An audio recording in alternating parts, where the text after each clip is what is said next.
Heidi, hi everyone. My name is Colette Retrieger and welcome to day 2 of our sourdough journey, day 2 of making our starter. Now, let's have a little look at our starter, and today it's all about observation, and really getting familiar with that starter.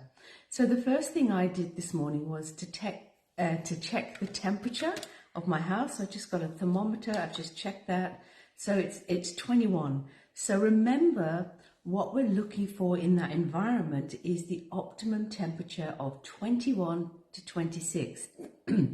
So because it's 21 here, it's right at that bottom level, which is okay. It just means mine is going to be a bit slower, a bit more sluggish, and that's okay. So let's take a little look. So observing your starter, what have we got? So here we go. This is mine. And the first thing I look at is, you can see where the band is on mine. And I've had a little bit of a rise, not much, just a little bit. You might not have any. So just remember, it's all different. We're all going to develop at a slightly different level. And some of you might even had a significant rise and then a drop. At the moment, this is not strong enough to actually hold that rise. We're developing that. So that's the first thing I noticed. I've had some movement, some actual rise. So what I'm actually going to do a little bit later is to readjust my band so I can keep monitoring that each day. So let's have a little look at the starter itself. So I'm just going to bring this a little bit more forward. So if I look around, you might see on yours, take a look. So I can see I've got some little pin bubbles. They're very small. I'm not even sure whether you'll pick those up, but I've got some tiny little pin bubbles, not many at all. Okay, and if I actually look in at the top of my starter,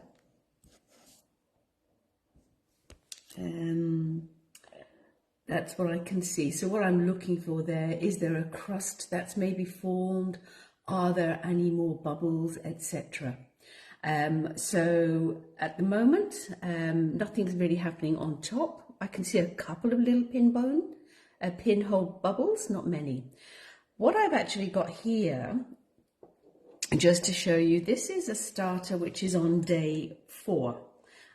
So I started this 2 days ago. And can you see, I'm just trying to get this here for you. Can you see I've got some more pronounced bubbles, and I've got more bubbles around the bottom, and also look underneath. So it's growing nicely, and you can see the size of this one as well. So this is where you're heading towards. Okay. So today, as I said, is all about that observation. So basically what you're looking for, and some people actually keep a sourdough journey, so they become really familiar. If you're really serious about it, it's something you might want to do, so you notice exactly what's happening day by day. And what I'd love you to do is to take a picture inside the jar, or maybe around the rim, and post that on this feed, so I can have just a little look and see what's happening with people's starters. And it's going to be a great record for you as you go through this journey. Now, basically what you're looking for is, you're looking for those tiny little pinholes. You're looking to see if there's any increase in size. Has your starter become a little bit darker? Is there a crust maybe that's forming on top? Or have a smell. So remember yesterday I got you to smell? Not a lot of difference in the smell for me. Just I can pick up a tiny bit of a cidery, appley, but very, very small. So those are the things that you're noticing. So remember, if yours has done nothing, that is absolutely okay. Don't worry. So remember, with your sourdough journey, it's about 3 things. It's about consistency. So feeding it or dealing with it the same time every day. Especially when you're doing your starter, it's about observation. It's about becoming familiar with your starter, knowing what's changing, and knowing where you're kind of heading. And the last one is patience. It might take you 2 weeks to do your starter. It might take you a week. Right. So all we're going to do today with our starter is very, very simple and straightforward.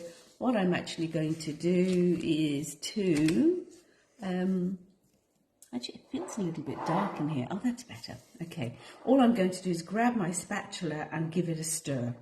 I'm stirring it because I want to introduce more of that wild natural yeast. Just a simple stir. But while I do that, what you'll notice is that the consistency has now changed. What we actually have is the start of a really sticky, springy kind of starter. If you remember yesterday, it was really lumpy, bumpy. So again, making sure my jar is nice and clean, just scraping it all down. Okay, that's good. And then what I'm going to do is I am going to take my, oops, let me just rotate that, sorry, you don't want to see my lounge.